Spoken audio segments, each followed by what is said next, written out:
D.C. Article 1 Task Force is leading efforts to restore Congress's constitutional authority as the legislative branch responsible for passing laws in this country.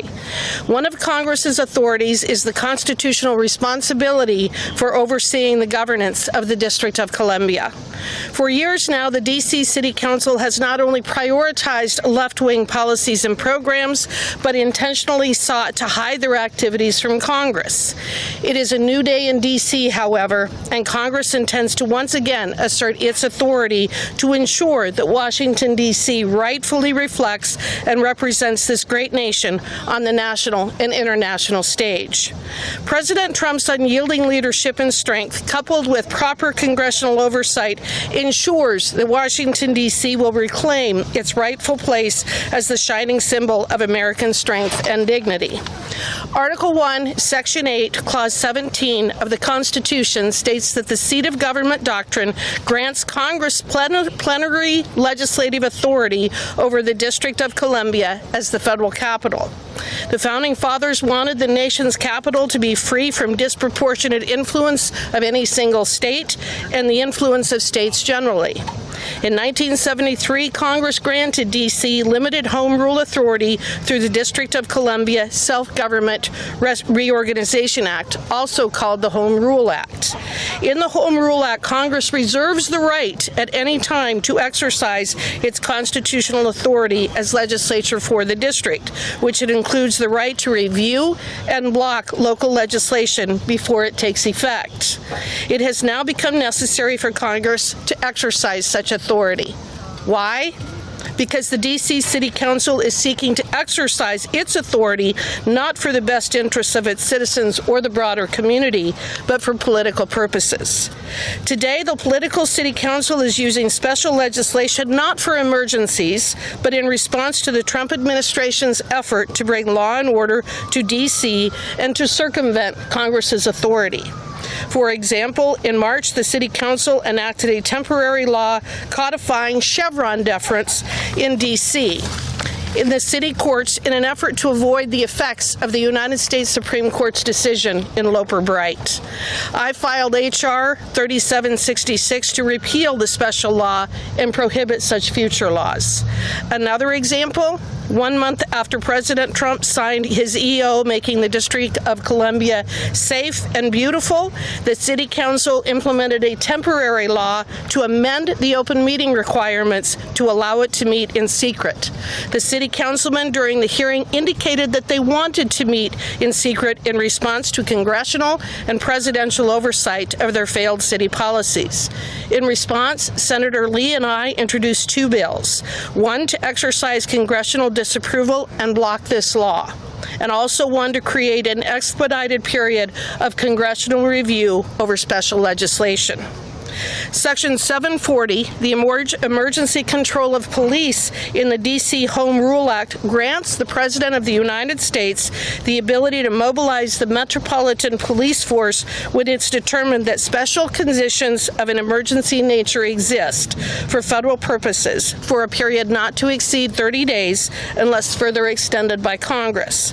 President Trump has lawfully exercised this law. On August 11th, President Trump issued a memorandum directing the Secretary of Defense to mobilize the D.C. National Guard. While governors control their state guards, the D.C. mayor does not control the D.C. Guard, which is under the control of the president. D.C. has seen major improvements in the incidence of crime in the last 3 weeks with the help of federal intervention. Homicide rates are down by 38%. Robbery is down by 62%. The total violent crime is down 45%, and carjackings are down 78%. Other governors and mayors should look at these improvements and welcome support from the government to keep their citizens safe. It is up to the governor of each state to decide if deployment of their National Guard is needed to help decrease violence and prioritize safety. It is important to note that ICE and other federal law enforcement has jurisdiction over illegal alien crimes everywhere in this country, and those governors and mayors do not have the legal right to declare their jurisdictions to be sanctuaries from federal law. I'm Harriet Hageman. I represent the great state of Wyoming. I am the chairman of the Article 1 Task Force, and I now turn it over to Chairman Pfluger of the RSC. Thank you, Harriet. Good job. Well, I want to start by thanking Congresswoman Harriet Hageman, who is the chairwoman of the Article 1 Task Force.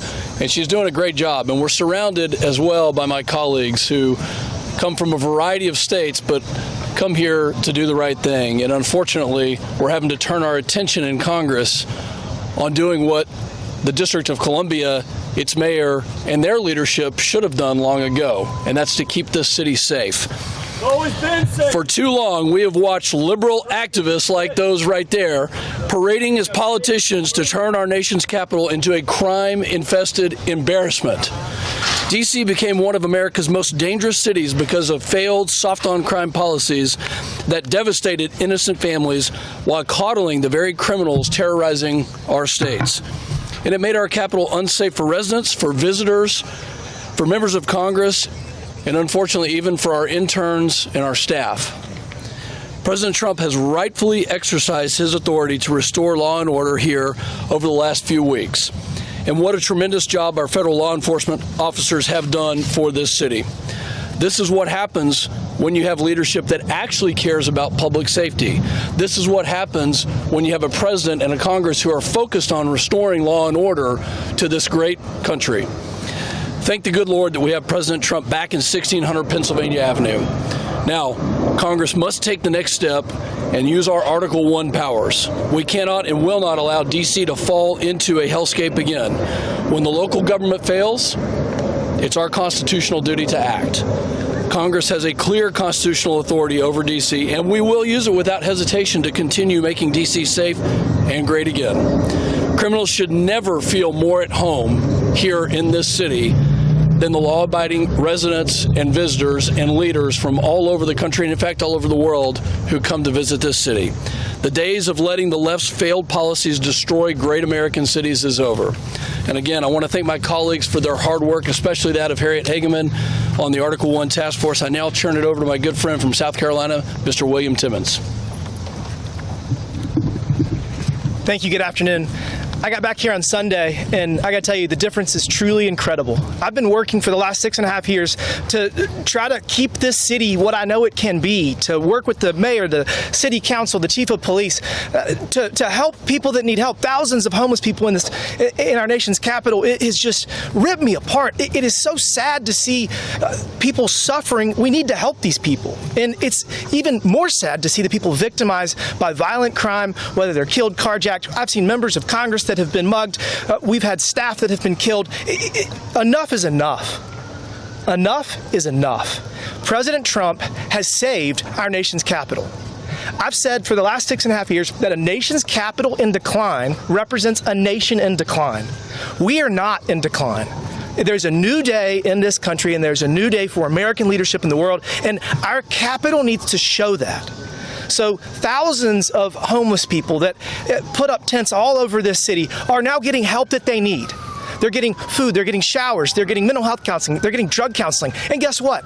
The criminals know for the first time in decades that if they commit a crime, there will be consequences. Walking around yesterday all over the city and seeing our soldiers from all over the country here keeping us safe. And guess what? They haven't had to do much in terms of law enforcement. They haven't had to protect anybody because deterrent threats matter. And having soldiers that are walking around, criminals know that they're going to be caught. They're going to be held accountable. And they know that this president is not going to let them out tomorrow. That's what we need. That's what we have needed for so long, and I couldn't be more excited for the Washington, D.C. that I see today, and Congress has a huge role to play in this. We must pass laws to further appropriate funds, to beautify the city, to make every American proud of this city, to make sure that every American can come here and not be worried about being mugged. For the last 6.5 years, I have told people that this is not a safe place and you should not walk around at night. That makes me so unhappy when I have to do that. Not anymore. Not anymore.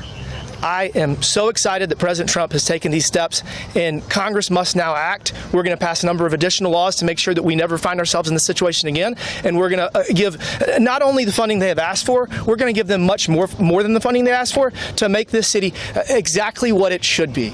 It should represent the greatest country in the history of human civilization, and people should be safe and very excited to come here. That's what we're going to do. I thank Harriet Hageman for her leadership and August Pfluger for his. It's a new day in this city. It's a new day in our country. It's a new day for leadership in the world. And we're going to do everything we can to help President Trump keep us on the right track. And with that, I turn it over to Representative Brad Knott. Thank you. Thank you, Representative Timmons. My name is Brad Knott. I'm from North Carolina, and before my time in Congress, just a short while ago, I was a federal prosecutor. I investigated violent criminals, I investigated cartels, I investigated human traffickers, wherever they were all over this country. And it became very clear to me when I was working with law enforcement that if you don't fight crime, if you don't attack it, if you don't work hard for long sentences, crime will flourish. And that's exactly what we've seen here in Washington, D.C. for the last couple of years. And from my time as a federal prosecutor, I know some of the federal agents who have been called to serve in Washington as part of the president's initiative. And since their arrival, I have been astounded as I have stayed in touch with them at the amount of contraband, the number of dangerous people, whether it's drugs, whether it's gangs, whether it's illegal firearms, whether it's human trafficking, whether it's South American cartels, you name it, it is right here in Washington, D.C. The soft on crime policies of the Democrats has unfortunately allowed crime to spiral out of control, whether in D.C. or elsewhere around the country. Unfortunately, we are seeing the Democratic Party and the far left portions of this country protect the criminals rather than backing law enforcement. We've seen city after city spiral out of control and decay right in front of our eyes, including Washington, D.C. I applaud the president for saying the simple truth. It does not have to be this way. It does not have to be this way. And regardless of who you are, when you come to Washington, it's a safe city now. Businesses are thankful. Families are thankful. Citizens, tourists, we are all thankful. It's time to stop turning a blind eye for crime wherever it is. Wherever it is, we must investigate, we must prosecute, and we must protect the law-abiding citizens of this country. Thank you, and with that, I turn it over to Representative Laurel Lee. Good afternoon. I'm Laurel Lee from Florida's 15th Congressional District, and I want to thank my colleagues on the Republican Study Committee for their leadership on this issue, particularly Representative Hageman and Representative Pfluger. So Washington, D.C., our capital city, is the seat of our democracy and a symbol of freedom around the world. But for too long, it has also been a city that is plagued by violent crime, failed policies, and leadership that refuses to take responsibility for public safety. That is why I am proud to support President Trump and my colleagues who are here today in our efforts to return order and law to Washington, D.C. Together, we will advance common sense proposals to restore order, to put victims first, to hold violent criminals accountable, and to stop the revolving door of repeat offenders who cycle back onto the streets. In just the past 2 weeks since President Trump stepped in, we have already seen the dramatic difference that decisive action takes. Carjackings are down. Violent crime is trending down. Federal coordination has strengthened detention and prosecution. And for the first time in a long while, the people of D.C. are beginning to feel safer in their own neighborhoods. That progress proves a simple truth. When you enforce the law, when you keep dangerous criminals off the streets, when you prioritize the safety of families, and when you allow law enforcement officers and prosecutors to do their jobs, you get results. The American people deserve a capital city that reflects the very best of this country, not one that turns a blind eye to lawlessness. Republicans are committed to ensuring that D.C. is safe, secure, and accountable for years to come, and we will not stop until that promise is fulfilled. I now turn it over to my colleague, Representative Carter, Representative Fedorchak. Thank you, Laurel. Thank you, Representative Hageman, Pfluger, for your leadership on this really important issue. I'm Julie Fedorchak. I am a representative from North Dakota, the lone member from North Dakota. As my colleagues have said, crime in our nation's capital is out of control. If D.C. were state, it would have the highest homicide rate in the country, and already this year nearly 1,600 violent crimes have been reported. I agree with the people here. D.C. is a beautiful city. It's an amazing city, and it's the best capital in the world. But it isn't safe. We all know this. In fact, I felt this myself recently in a small way, but I want to share the story. I was walking down the street in July near my apartment in Navy Yard, not very far from home, and I felt something hard hit me in the back of my head. It was in broad daylight. I was very startled. I was on the phone at the time, and just as that happened, a pack of juveniles came rushing by on their bikes, and I turned to look around and see what had happened, and a large, hard plastic object had been thrown directly at my head. Now, that was a minor incident. I wasn't harmed. But the young people who did it with reckless abandon and with zero fear of consequences. They gathered in a circle not far from me after that and sat there and laughed. And it's just an example of how crime is out of control in this city and there aren't any consequences. America is the greatest country in the world. There's no reason why our capital should have a violent crime rate higher than some of the most dangerous places in the world. Just as President Trump restored order at our southern border by enforcing the laws on the books, he is stepping in now to help make D.C. safe again. Many of our colleagues on the other side of the aisle have falsely claimed that D.C. crime stats are at a 30-year low. But let's remember that crime is not just about statistics. It's about people. It's about the mother who sent her child here to intern in one of our offices this summer, never to see him again.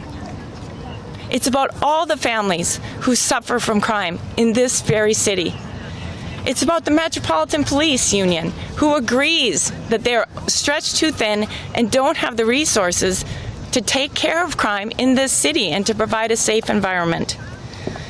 It's about staffers, interns, families, and visitors who live with the daily reality of coming to the city that isn't safe. That's why I support President Trump's actions to restore law and order in Washington, D.C., and while I'll continue to stand with my colleagues in demanding real accountability and real solutions to make this city safe again. Thank you, and I'll turn it back over to Representative Harriet Hageman for closing remarks. Buddy, do you want to go? Oh, sorry, buddy. I didn't see you over there. That's okay. Thank you very much. I'm Buddy Carter. I have the honor and privilege of representing the 1st Congressional District of Georgia, and we're here today to talk about something that Donald Trump promised during the campaign. He promised to make our nation safer and more prosperous. Now, he's already made it more prosperous through the One Big Beautiful Bill Act. Now he's making it safer. He's making it safer by making our streets safer. You know, our streets need to be safe for all of us, not just white people, not just black people. Everyone needs safe streets. Democrats, Republicans, we all want that. And President Trump has done that. I've got a piece of legislation. It's called Make Our Streets Safe Again. And what it does is to codify President Trump's executive order about ending chaos and disorder on our streets. It does this in a number of different ways, not the least of which is that it calls for law enforcement. It also calls for accountability, and it calls for making sure that we are giving help to those who need it. You know, during the last quarter of the Biden-Harris administration, there were over 274,000 people living on our streets. That was because of weak and ineffective leadership. Now we want to end that. And what this bill will do through codifying President Trump's executive order is to make sure these people get the help that they need, make sure that they get the mental health services that they need, the addiction services they need. We're going to do this by making sure that they're held accountable. Now, I've heard the noise. I've heard the noise from the other side about, oh, you're picking on Democratic cities. You know, there was a famous bank robber, Willie Sutton. They asked him, why do you rob banks? And he said, because that's where the money is. Why are we picking Democratic cities? Because that's where the problem is. That's where the problem is. That's why we're picking them. Chicago, the highest homicide rate in the country. Look at Washington, D.C., number 4 in the country. We've got to end this, and we've got to do it for our citizens, American citizens.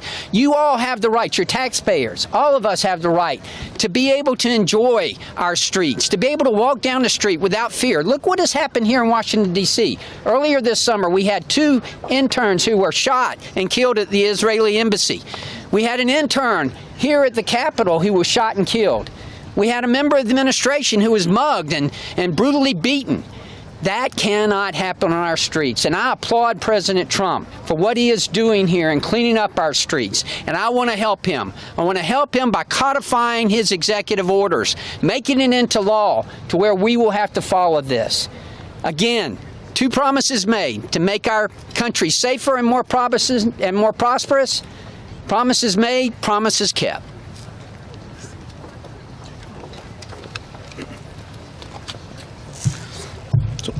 My name is Ron Estes. I'm the congressman from Kansas 4th Congressional District. We've talking here today about we want to have a safe capital for our country. And right now, that's not what we have.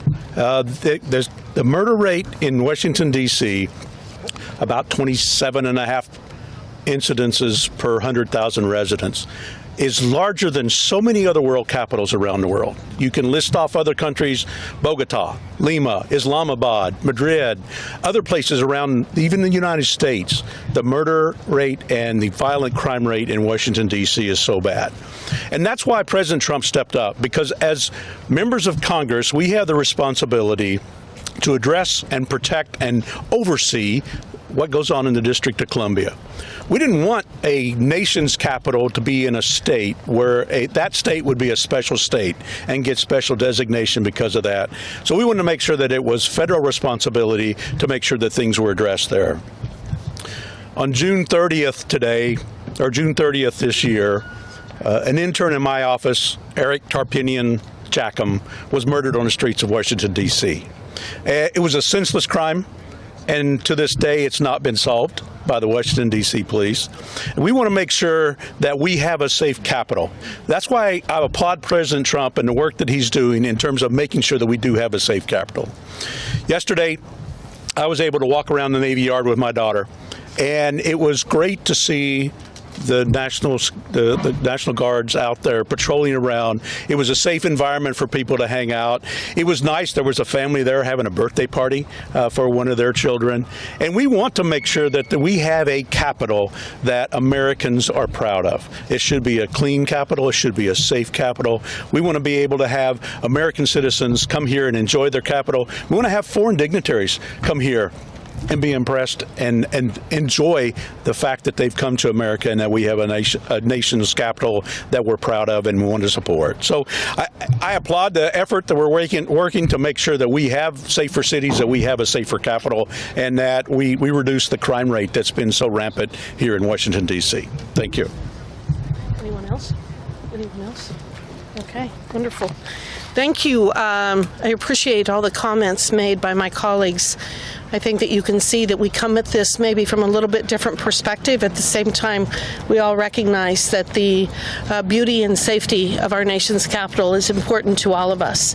So with that, we'd open it up to questions. Please identify. We're going to take 3 questions, and we'll start with Town Hall. Hi, from Town Hall. Congresswoman, DC's leadership has allowed crime and chaos to spiral out of control the last several years. We've all seen that, requiring President Trump and Congress to step in. So how will Article 1's authority help hold each failed leaders accountable and restore law and order in our nation's capital? So we need to exercise our legislative authority and oversight over Washington, D.C. I've identified three bills that I have introduced, two with Senator Lee and one as a standalone, to address the lawlessness that you actually see in the City Council here as well. I think that all of us working together will be coming up with additional bills to address specifically the crime situation in our nation's capital. And I know that this is our first day back after our August recess. We will be discussing what happens after the expiration of the 30-day period that is allowed for in the Home Rule Act with the President.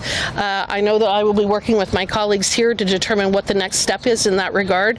But I think that so many people, from just the anecdotes that I have heard, being here as well as reading in a variety of publications, people feel like they can take their families out on the streets, that they can have picnics, that they can go and do the things that they have been deprived of for many years for fear of the crimes in Washington, D.C. And I think that's an incredible development that we need to build upon.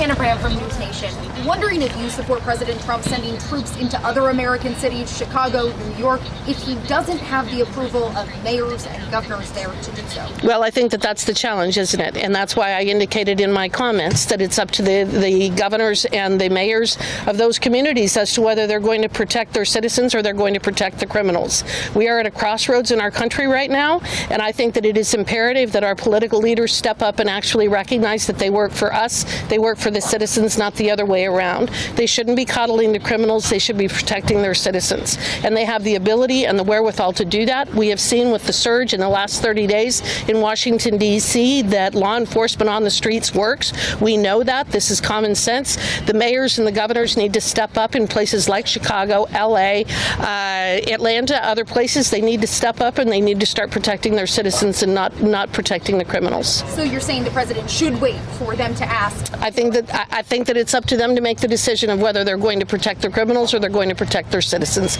I think the burden is on them right now. Golding. Thank you, Congresswoman Matthew Golding with the Washington Reporter. I'm curious from your standpoint and from many of your colleagues who want to dig into when you were back home during the congressional work period, what we're seeing in D.C., how that's resonated with your constituents across the country.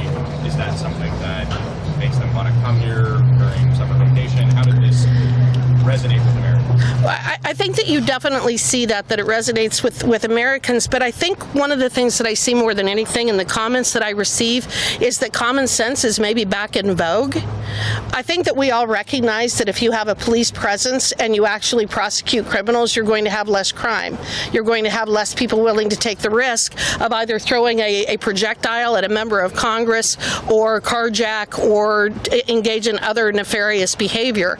So again, what we're talking about is nothing earth-shattering. This is common sense that you police areas where you have people who are congregating and perhaps engaging in bad acts. So I think common sense is back in vogue, and I think the people in Wyoming, or I know the people in Wyoming across the board, not just on the issue of Washington, D.C. and protecting the citizens here, but I think across the board we're seeing so many issues being resolved and addressed by the current president that people are like, well, why did we wait so long? Why has it taken us this long to actually address the challenges that we have in this country? I think that he's just exposed the fact that sometimes our political betters are not the brightest lights on the porch in terms of addressing the issues that need to be addressed. And I'll let my colleagues respond as well. Recently, the governor of California said he was going to establish a task force on crime. Well, we've got news for him. There is a task force on crime. It's called laws. It's called prosecutors. It's called DAs. It's called accountability. The Republican Study Committee has long been the champion of conservative values, and probably one of the most important, if not the most important conservative value that we stand for is law and order. We stand to protect the sanctity of what our founders established here, that this city would be that shining beacon on the hill. And it's really sad to see, to a previous question, a lot of these cities around the country, what are the radical leftists standing for? Is it for crime? Is it for more violence? Is it for seeing their neighbors and their communities destroyed by lawlessness? That's not what this group stands for, and I can guarantee you that there are many Democrats that we serve with here. We need them to stand up. We need their voices to be heard, to say enough is enough. that law and order and that safety and security and that bringing down violent crime is not a political, a partisan issue, that's just common sense.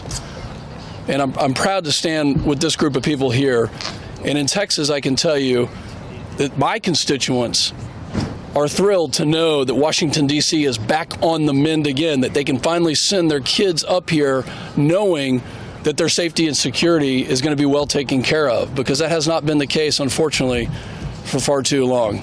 Any other responses? When I was back in Wichita during the district work period, I was speaking to a group, and one of the women in the group asked that they were going to be up in Washington, D.C. in a couple of weeks, and wanted to know what they were going to see different. Were they still going to see, crime on the streets? Were they going to see the homeless around? And, I reassured her that, the president has put National Guard troops out in order to patrol the streets to make sure that the streets are safe. And based on being back here a day, that's what I can attest again when I talk with her, that we have safer streets now because of having the National Guard helping support and make sure that our laws are enforced and our citizens are safe. Thank you. And just to answer real briefly the follow-up, it's not just the National Guard who are going to cities. When federal law enforcement identifies a crisis area, it is not uncommon at all for agents in the ATF, HSI, DEA, FBI to surge in a particular city. And that's what we've seen in addition to the National Guard here. It's the federal law enforcement that are initiating the arrests, they're doing the investigations, that are serving the warrants. And in terms of these cities around the country, there's several reasons why criminals are, or crime is not being addressed. You have defund the police movements, you have sanctuary policies, you've got prosecutors that don't think they should prosecute crimes. And the president, again, has stated it does not have to be this way. And he is rightfully sending federal law enforcement to address federal crimes in cities. I mean, look at Chicago last weekend. I think it was close to 60 people were shot, almost a dozen people killed. Law enforcement's not getting it done at the local level. It's an appropriate place for federal law enforcement to go work with them to address the crime that's harming those citizens. All right, that's it. Thank you all. Appreciate it. Shame! Shame!